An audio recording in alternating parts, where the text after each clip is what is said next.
MR 틀어주실 수 있나요? 네. 힙합 좋아하세요?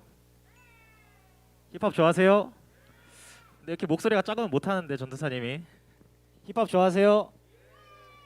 네. 준비되면은 틀어주시면은 바로 찢으러 가겠습니다.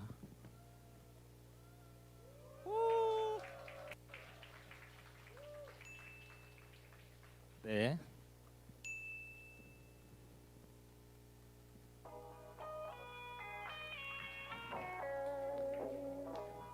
손 이렇게.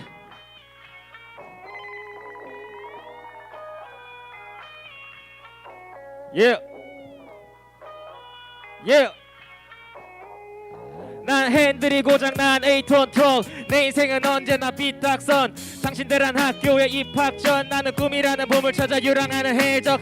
Sun like one piece of come ups and down. 일출모래 반복이 서둘러 내 방의 달력을 넘긴다. 억지로 29번째 미역국을 삼킨다. Oh no 얼싸보여지는 이마. 왜 이리 크냐 중등부 애기들 키가 배그 찬양 독서 모임 조금합니다. 제발 구독 좋아요 얘들아. 하루를 밤을 새면 이틀은 주고 이틀을 밤새면 나는 밤 주고. 성경책은 내 생활 필수품. 성경책은 내 생활 필수품. 영락 영락 영락 영락 중등부 중등부 중등부 박수 주세요.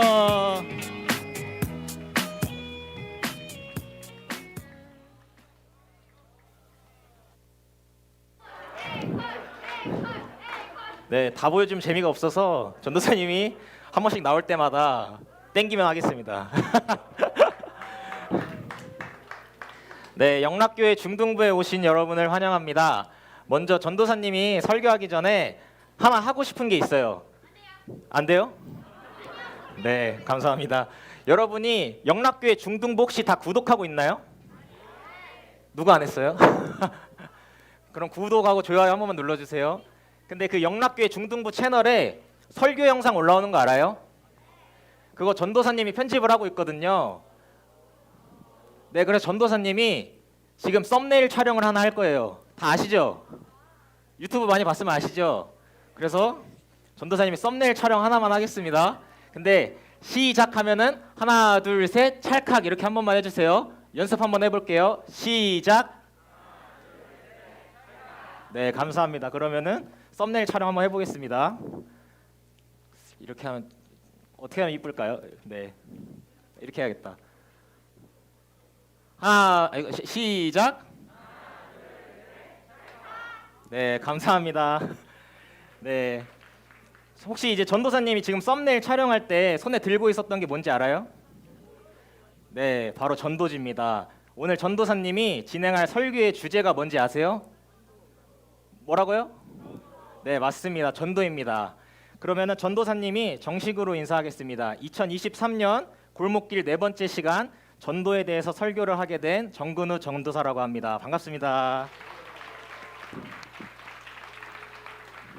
그러면은 본격적으로 설교하기에 앞서서 전도사님이 중등부에 새로 오고 나서 여러분들에게 앞에서 이렇게 찬양을 하는 게 아니라 설교자로서는 처음 선 거거든요.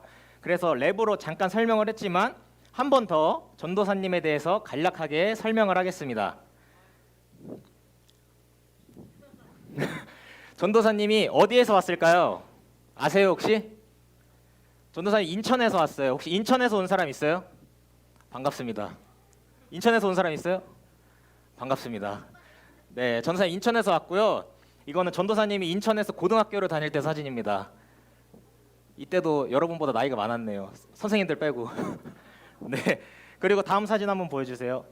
전도사님의 취미는 책을 읽는 거예요. 그래서 머리가 짧죠? 전도사님 군대 휴가 나왔을 때 책들하고 같이 셀카를 찍었습니다. 그리고 전도사님은 아까 랩을 했지만 전도사님은 힙합 음악 듣는 걸 굉장히 좋아해요. 이렇게 전도사님의 취미가 있고 그 다음 사진 보여주세요. 그리고 전도사님은 아르바이트를 정말 많이 했어요. 아르바이트가 뭔지 알아요? 네, 아르바이트는 짧게는 하루, 길게는 몇 달 동안 시간당 돈을 받고 일을 하는 건데 전도사님이 알바를 한 거를 소개를 하면은 전도사님이 고3 때 처음 호텔 서빙 알바를 했고요. 그 다음에 편의점, 야채 가게, 고깃집, 소방 설비, 물류 창고, 전기 배선, 음향 설비, 화장품 공장, 장례식 운구, 그리고 카페, 이삿짐 센터 등등을 했어요. 정말 열심히 살았죠. 그리고 작년 여름에는 전도사님이 노가다를 뛰었습니다. 네, 그래서 이제 친구한테 보낸 사진이고요. 전도사님이 이번 여름에 노가다를 굉장히 열심히 했다라는 걸 여러분들에게 보여주고 싶었습니다. 그 다음 사진 한번 보여주세요. 전도사님 그리고 해외를 굉장히 많이 갔다 와봤어요. 전도사님이 해외 몇 번 갔다 왔을 것 같아요? 네, 사진만 4장인데 전도사님 총 15번 나갔다 왔어요. 15번 나라를 갔다 왔어요. 쫙 이야기를 하면은 중국, 인도네시아, 태국, 미얀마, 라오스, 베트남, 필리핀, 벨기에, 영국, 독일, 스위스, 이탈리아, 네덜란드, 터키, 그리스. 전도사님은 15개의 나라를 갔다 왔습니다. 전도사님이 진짜 등골 브레이커예요. 네, 그래서 이제 이 사진을 설명하면은 이 사진은 태국에 갔을 때 사진이고요. 요 밑에는 전도사님이 스위스 갔을 때 사진입니다. 전도사님이 개인적으로 스위스가 굉장히 좋았고요. 그 다음 사진은 베트남에 갔다 왔을 때 사진인데 앞에서 연극을 하고 있는 겁니다. 그리고 밑에는 이탈리아에서 찍은 사진입니다. 혹시 다음 사진 보여줄 수 있나요? 네, 전도사님 터키 갔을 때인데 절대로 전도사님이 찍자고 붙은 게 아니라 이 사람들이 전도사님한테 와서 같이 사진을 찍자고 했어요. 그래서 같이 사진을 찍은 겁니다. 오해하지 마세요. 제 전도사님이 막 여자라고 가서 막 사진 좀 찍어주세요 한 게 아니라 진짜 이분들이 와가지고 같이 사진을 찍자고 해서 같이 사진을 찍었던 사진입니다. 그리고 이 사진은 전도사님이 이제 해외를 이렇게 돌아다니면서 인상 깊은 사람을 한 분 만났는데 이분을 여러분들에게 지금 소개해 드릴까 해요. 바로 이제 한 외국인 목사님이세요. 근데 이 사진을 봤듯이 전도사님이 모자이크 처리를 했는데 이분이 공개적인 장소에서 공개가 되면 안 되어가지고 전도사님이 모자이크 처리를 하고 스티커까지 딱 붙인 거거든요. 그래서 양해를 한번 부탁드립니다. 전도사님이 이제 우연히 해외에서 만난 목사님인데 이 목사님은 원래 예수님을 믿는 사람이 아니었어요. 근데 어느 날 인터넷을 하다가 인터넷 하다 보면은 광고 배너 알아요? 그 광고 배너에 God is love라고 써져 있었대요. 그래서 호기심이 생겨서 그 배너를 눌렀다고 합니다.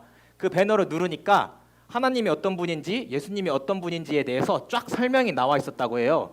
그래서 이 목사님이 순간 성령님께서 마음을 열어주셨는지 그 적혀있는 연락처로 연락을 했다고 합니다. 그래서 그 교회에 출석을 하게 되었고 신앙생활을 시작하게 되었고 목사님이 되셨다고 합니다. 근데 이 목사님이 살고 있는 나라는 이슬람이 주류인 나라예요. 그래서 이 목사님이 처음 신앙생활을 했을 때 주변에서 반응이 그렇게 좋지 않았다고 합니다. 그리고 이 목사님이 되고 나서 전도를 하려고 집 앞에다가 전도지를 이렇게 설치를 했대요. 근데 이 나라에는 종교 경찰이라는 게 있다고 합니다. 이 종교 경찰들이 와서 전도지를 치워라 이런 식으로 이제 압박을 넣기 시작을 한 거예요. 그리고 전도지에는 전화번호가 있는데 그 전화번호로 이제 협박 전화가 오기 시작합니다. 심지어는 너의 가족들을 위협하겠다. 너 목사 조심해. 이런 식으로 살해 협박 전화 아니면 위협 전화 이런 것들이 많이 왔다고 해요. 전도사님 그래서 순간 어린 마음에 한국에서 태어난 게 참 다행이다 이렇게 생각을 했거든요. 신앙이라는 게 참 어떤 면에서는 이제 목숨을 거는 일이라고 또 생각이 들어요. 근데 전도사님 한 가지 궁금한 게 있었는데 도대체 왜 이 목사님은 살해의 위협을 받으면서도 하나님의 말씀을 전하는 것을 멈추지 않는 것일까요? 여러분들은 혹시 그 이유를 아세요? 아유 열심히 대답해 주네.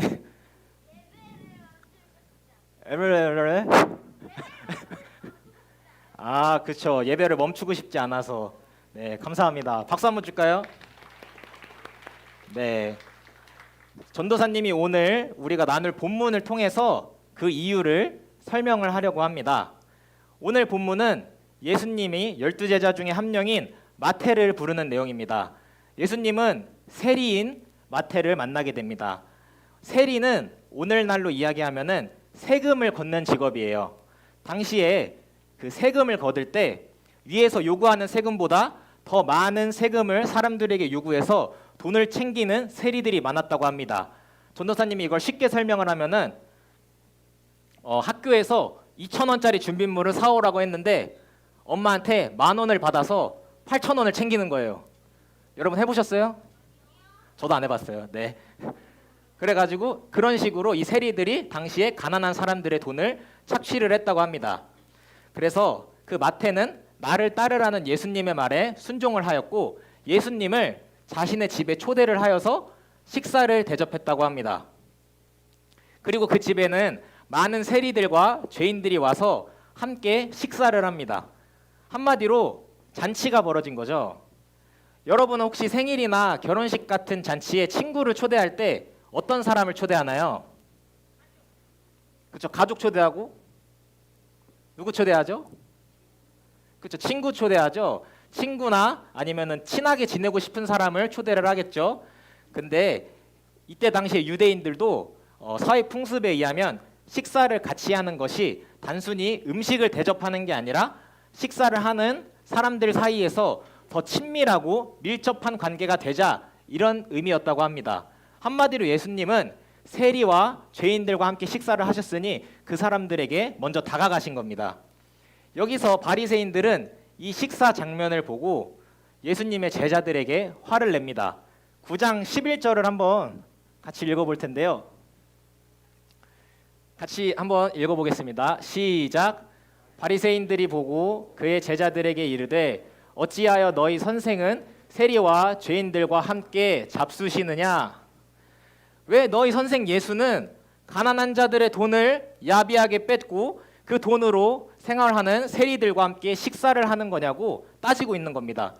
괜한 트집을 잡는 건데 그 다음 구절을 한번 같이 읽어볼게요. 시작. 예수께서 들으시고 이르시되 건강한 자에게는 의사가 쓸데없고 병든 자에게라야 쓸데있느니라. 다음 넘어가 주세요. 너희는 가서 내가 긍휼을 원하고 제사를 원하지 아니하노라 하신 뜻이 무엇인지 배우라. 나는 의인을 부르러 온 것이 아니요 죄인을 부르러 왔노라 하시니라. 아멘. 이 말이 혹시 무슨 뜻일까요? 바로 예수님은 죄인들을 구원하러 오셨다라는 의미입니다. 의인을 부르러 오신 것이 아니라 죄인인 사람들을 부르러 오셨다는 말입니다. 예수님은 여기서 죄인을 무엇에 비유를 하셨을까요? 병든 사람, 바로 병든 자입니다. 예수님은 죄인을 병든 자로 보셨습니다. 죄인은 건강한 상태가 아니라 병이 들어서 아픈 상태라는 겁니다. 사람이 기본적으로 죄를 지었을 때 어떤 감정을 느끼게 되는지 아세요? 여러분은 잘못을 했을 때 어떤 감정을 느껴요? 맞아요. 죄책감. 네, 바로 죄책감이라는 것을 가지게 됩니다. 이 죄책감이라는 게 얼마나 무섭냐면은 그 죄책감이 마음의 병을 키워내고 하나님 앞에서 숨게 만듭니다.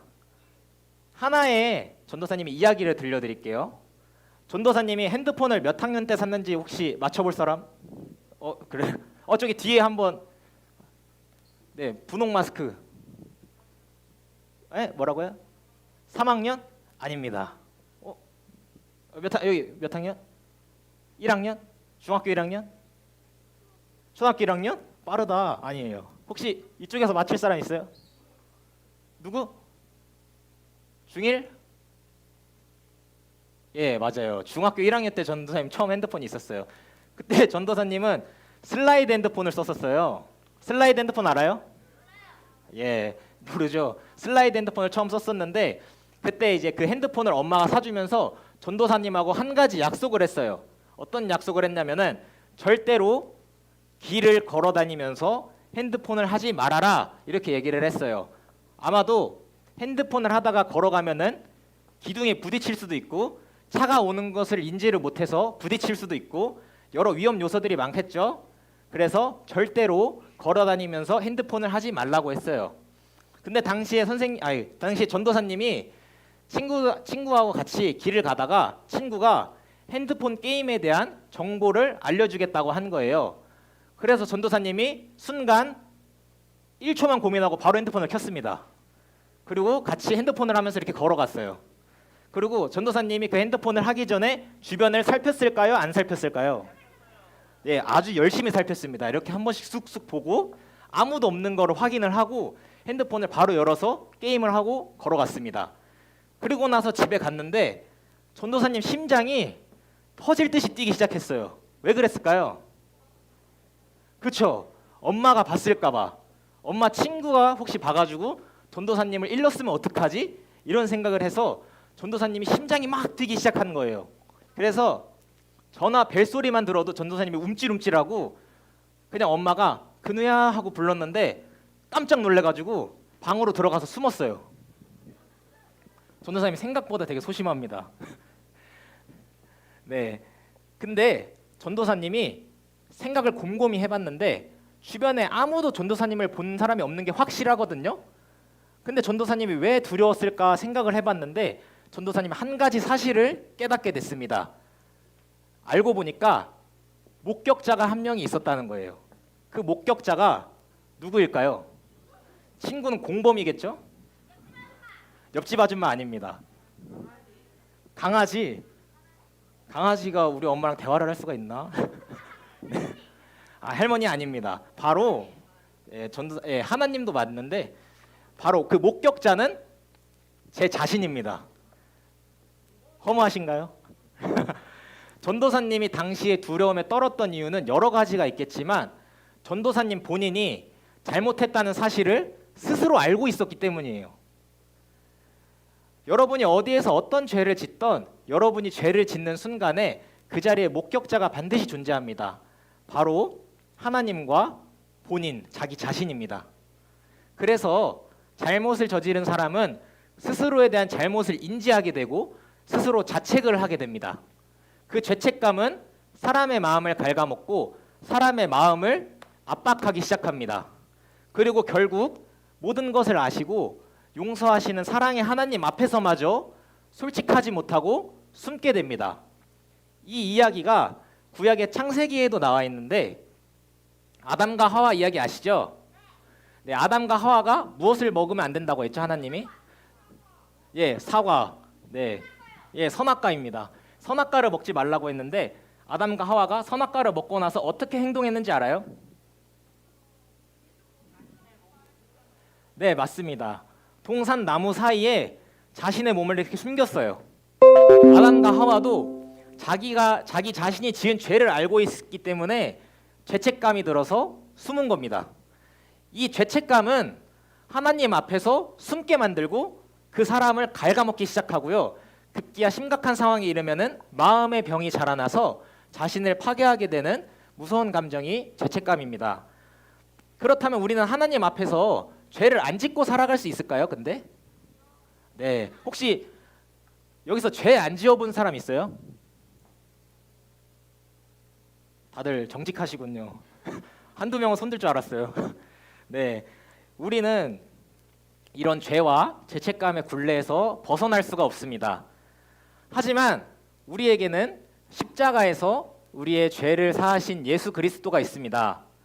예수 그리스도께서 우리의 죄를 사하여 주시고 오늘 말씀처럼 우리의 병든 마음을 그리고 우리의 아픈 마음을 친히 의사가 되어 주셔서 치유하여 주시고 위로하여 주십니다. 우리는 그저 하나님을 믿고 하나님께 용서를 구하고 또 우리가 잘못을 저지른 사람이 있다면 그 사람에게 가서 진심을 다해서 용서를 구하면 됩니다. 그래서 죄로 막혀있던 하나님과 우리 사이의 관계가 회복되어지고 하나님 앞에 기쁨으로 자유할 수 있게 됩니다. 그래서 우리는 죄 때문에 마음이 아픈 또 다른 사람들을 보면서 측은한 마음이 생깁니다. 또 내가 하나님을 알고 믿어서 자유해졌으니 내가 가진 좋은 것을 나누고 싶은 선한 마음이 생깁니다. 하나님의 말씀을 전하고 싶게 됩니다. 하나님의 말씀을 나눠서 그 기쁨을 함께 누리고 싶게 됩니다. 그것이 예수님이 바리새인들에게 말한 하나님이 원하시는 마음이에요. 그렇다면 전도사님이 아까 첫 번째 질문으로 돌아가서 아까 소개했던 외국인 목사님은 왜 살해의 위협 속에서도 복음을 전하고 있는 것일까요? 왜 전도를 하고 있을 것일까요? 전도사님이 대답 한번 할게요. 바로 자신이 만난 좋은 것을 사람들에게 나눠주고 싶기 때문입니다. 죄인들을 보면서 안타까운 마음을 가지고 있기 때문입니다. 이 목사님은 하나님의 마음을 아는 사람이었습니다. 그래서 전도사님은 이 본문을 통해서 전도에 대한 두 가지 준비물을 여러분들과 함께 나누고자 합니다. 첫 번째 한번 보여주세요. 첫 번째, 시작. 하나님의 마음. 네, 첫 번째로는 하나님의 마음입니다. 하나님의 마음에는 여러 가지 마음이 있어요. 사랑의 마음도 있고, 용서하시는 마음도 있고, 그리고 안타까워하시는 마음도 있고, 인내하시는 마음도 있고, 슬퍼하시는 마음도 있어요. 근데 전도사님이 이번에 하나님의 여러 마음 중에 하나를 이야기하고자 합니다. 밑에 보여요? 하나, 둘, 셋. 긍휼. 네, 하나님의 마음 중에 긍휼의 마음을 여러분들에게 이야기하고자 합니다. 긍휼의 단어는 자비라는 뜻하고 비슷한 말인데요. 죄인에 대하여 가지는 치근한 마음입니다. 그 사람이 죄 가운데에서 괴로워하는 것을 보고 안타까워하는 마음이 긍휼의 마음입니다. 전도사님이 소개했던 외국 목사님은 살해의 두려움보다 죄인을 보고 그 죄인에 대한 안타까운 마음, 그 죄인을 바라보고 긍휼의 마음이 더 큰 사람이었습니다. 예수님을 믿는 우리들은 죄인에 대한 긍휼한 마음을 가져야 합니다. 당시 예수님도 바리새인들에게 긍휼의 마음을 가지게 바라셨습니다. 긍휼의 마음이 없이 외적인 행위에 치중한 사람들이 그때 당시에 바리새인들이었습니다. 예수님은 그들을 책망하시고 그들은 자신들이 의롭다고 생각하면서 죄인들과 자신들을 구별지었습니다. 바리새인들은 영혼에 대한 긍휼한 마음을 잊고 살았습니다. 여러분이 주변 이웃에 대하여서, 친구들에 대하여서 긍휼한 마음을 가지고 있다면 이미 하나님의 마음을 아는 사람들입니다. 그렇다면은 여러분들은 전도를 할 준비가 되신 겁니다. 자, 두 번째 준비물 보겠습니다. 시작. 복음. 네, 복음입니다. 하나님의 말씀. 우리는 전도를 할 때 당연히 하나님의 말씀인 복음이 필요합니다. 아까 읽은 말씀을 살펴보면 건강한 자한테는 의사가 필요 없다고 했습니다. 즉, 의인은 하나님의 말씀을 알고 듣는 사람들이기 때문에 복음이 필요하지가 않습니다. 하지만 병든 자들은 죄인인데 이들은 하나님의 말씀이 필요한 사람들입니다. 우리가 죄로 병든 마음에서 자유로워지고 해방하기 위해서는, 치유를 받기 위해서는 하나님의 복음이 필요하다는 것입니다. 그래서 다음 아래의 성경 구절을 한번 같이 읽어볼 텐데요. 같이 읽어볼게요. 시작. 이는 그리스도 예수 안에 있는 생명의 성령의 법이 죄와 사망의 법에서 너를 해방하였음이라. 아멘. 로마서 8장 2절 말씀인데요. 예수님의 생명의 성령의 법인 복음이 여러분들의 마음속에, 그리고 여러분들이 전도하고자 하는 사람들 마음속에 심겨지기를 원합니다. 그렇다면은 우리가 이 복음을 어떤 방법으로 전해야 할까요? 이 준비물이 준비가 되었으니 이제 어떻게 복음을 전해야 되는지 전도사님이 3가지 정도의 팁을 주고자 합니다. 첫 번째,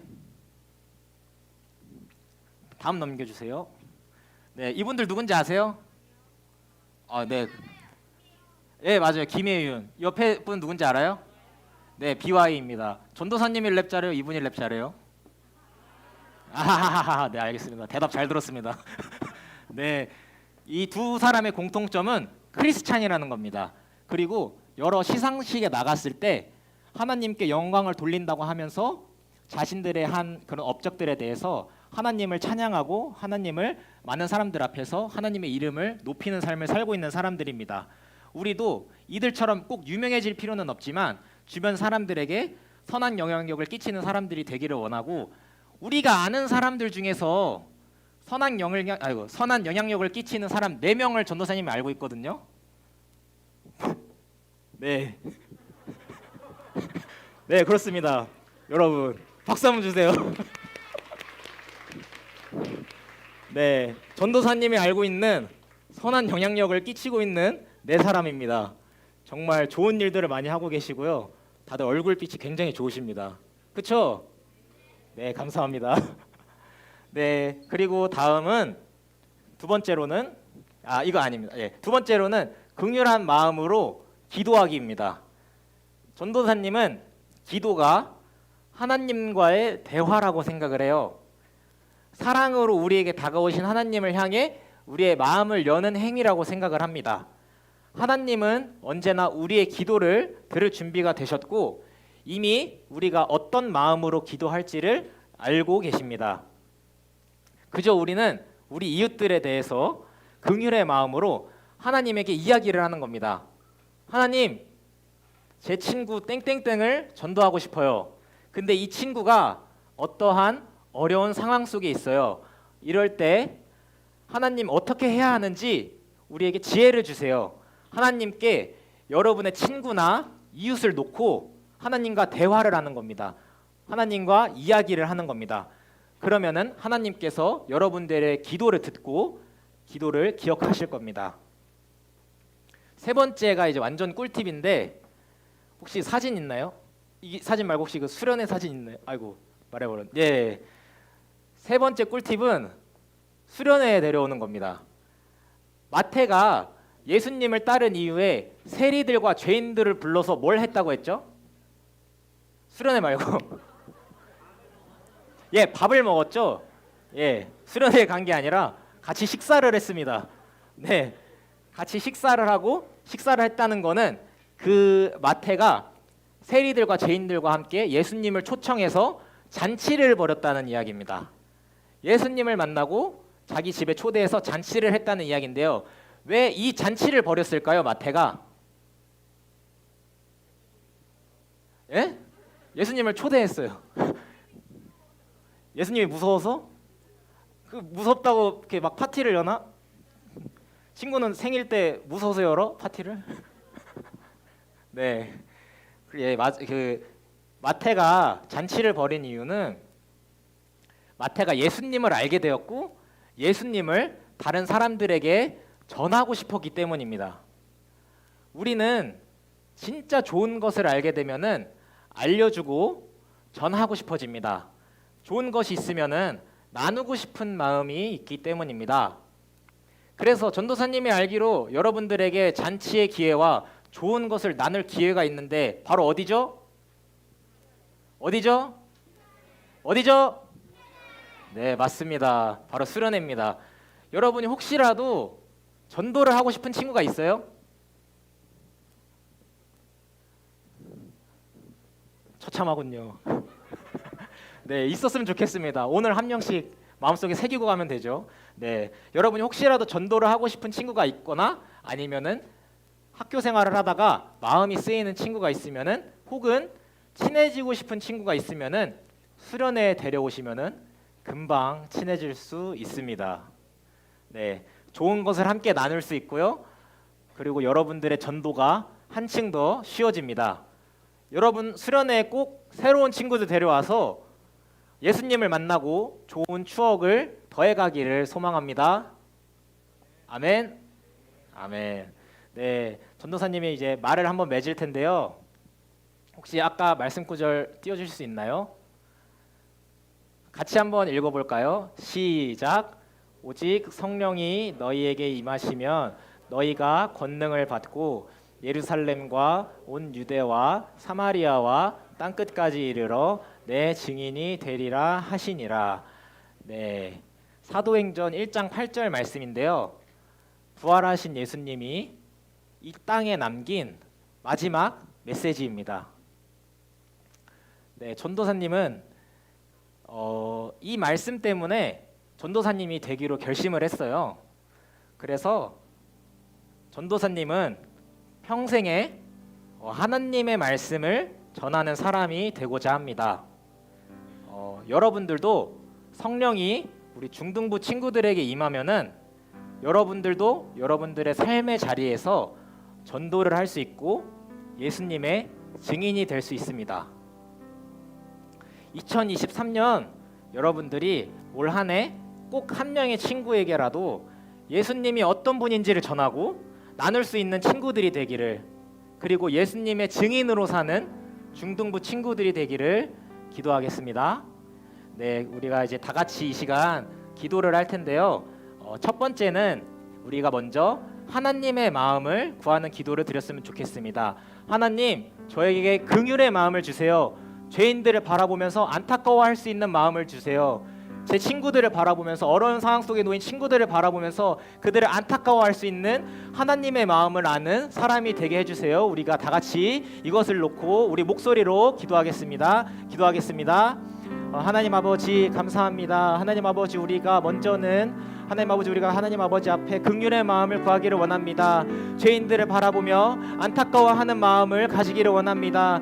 예수님께서 오셔서 우리에게 친히 오셔서 찾아오셨듯이 하나님 아버지 예수님께서 그 죄인들을 너무나도 사랑하셔서 그들에게 하나님의 말씀을 치유의 말씀을 전해주셨듯이 하나님 아버지 우리가 오늘 우리 친구들을 바라보면서 하나님 아버지 긍휼의 마음을 구하기를 원합니다. 우리가 더욱더 하나님의 마음을 알아가기를 원합니다. 더욱더 하나님의 마음을 닮아가기를 원합니다. 더욱더 그 예수님의 성품을 닮아가기를 원하고 더욱더 그 성령님의 인도하심에 따라 하나님 아버지 앞에서 긍휼의 마음을 닮아가기를 원합니다. 하나님 아버지 우리를 인도하여 주시고 하나님 아버지 우리의 마음을 선한 마음으로 사용하여 주시고 하나님 아버지 우리를 인도하여 주시옵소서. 하나님 아버지 우리가 너무나도 연약하기에 하나님 아버지 긍휼의 마음이 부족합니다. 하나님 아버지 우리가 너무나도 연약하기에 하나님 아버지를 닮아가기에는 하나님 아버지 우리가 너무나도 연약합니다. 하지만 하나님 아버지의 그 능력을 의지함으로 말미암아 하나님 아버지 우리가 그 긍휼의 마음을 그 하나님의 아버지의 마음을 닮아가기를 원합니다. 하나님 우리를 인도하여 주시고 하나님 아버지 우리를 의의 길로 인도하여 주시옵소서.